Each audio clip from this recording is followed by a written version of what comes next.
What's up everyone, Time Suppression here, and I just recently crossed 1,000 miles on my 2022 Suzuki DRZ400S. In my last video, I talked about the top 5 things that I loved about the bike. Today I'm going to tell you about the top 5 things that I hate about the bike. So let's just jump right into it. Number 1 on my list is the seat. The seat is super firm and super duper uncomfortable, and well, that's why I got rid of it. I replaced it with a Seat Concept seat, and so far that's actually a lot nicer, and I will be putting out a review about that eventually after I break it in a bit more and try it out and see how much I like it. The other thing with that is the seat height. So the seat height is 36.8 inches or 93.5 centimeters, and it's really high off the ground for a short rider like me. So I'm 5'9" on a good day, and it's a little challenging to tackle that height sometimes, especially on uneven terrain. So it's definitely one of those things that I know can be corrected by adjusting the suspension a bit, something I'm going to look into in the future, but also something to keep an eye out for if you're a shorter rider looking at a DRZ. Number 2 on my list is fuel capacity. So the stock fuel tank size on the 2022 DRZ is 2.6 gallons or 10 liters for my European friends.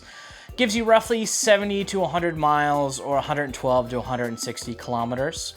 And the big downside to this is if you do any sort of longer distance riding, in particular my area, I have to ride about an hour or so to get to some interesting trails, you run out of fuel pretty fast, and that's kind of a big downside. I also, the last several times that I've been out riding long distance, have hit reserve at about 70 miles on the highway, and it's not fun to try to change your petcock there on the highway while you're riding. It's not fun. So one of the plans I have for the future of the DRZ is to actually upgrade the tank size to a larger one. That'll help a lot with the long distance, but in the stock configuration, I definitely hate that I can't get super far with it.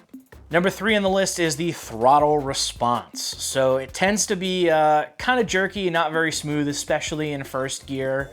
But I have heard that this does get fixed when you do a carb rejet, and that's also something that I plan on doing. That plus a 3x3 mod is supposed to open up that throttle a bit, make it a lot more responsive, and just make the bike way more smooth to ride. So I'm definitely interested in trying that out for sure, and it's on my list of mods for the future. Number 4 on this, and this kind of ties into number 3, is it's a carbureted engine.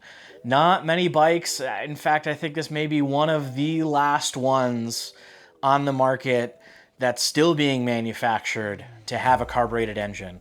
Now, this is the first bike I've ever had with a carb. Granted, I've only ever had one other bike before. That's the CB500F. But it's not bad, but you definitely notice a difference compared to the fuel injection. Especially, it takes a bit longer for the bike to warm up. Not super long, but I'm sure as it gets older, it's gonna be a bit more of a pain. And one of the things I've never done before is disassembled a carb.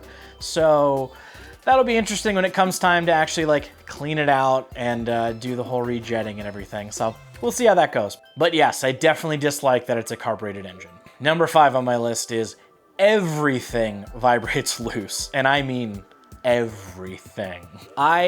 While out riding, doing my adventure riding course a couple months ago now, while we were out there on our last day doing a ride, I almost lost my front fender because 3 out of the 4 bolts that hold it on vibrated out while we were riding down the trails. And it was, I'm glad that we stopped when we did. We all kind of like stopped at a spot, and I was like, hey, my fender shouldn't be hanging that way. So pulled a couple bolts out of some of the sides just to get it up there and tighten it out. But honestly, it's definitely one of those things. Loctite is your friend, and also just regularly check that all the bolts are tight. That's something that I do a lot now, and it's definitely worth it. But yes, everything vibrates loose. It's just the way the thumpers are. You're gonna have to deal with it. So always keep an eye on your bolts, especially the ones that hold things like your fenders on. But those are the 5 things that I hate the most about my 2022 Suzuki DRZ400S. Don't get me wrong, I love my bike to death, but those are definitely some things that you should keep an eye out for if you're looking into purchasing a DRZ. Be sure to hit that subscribe button below, give me a thumbs up, and ring that notification bell to find out when I release more content. Do me a favor while you're at it, leave a comment below. Tell me the one thing that you hate the most about your dual sport or adventure bike. I'd love to know. But until next time, ride safe.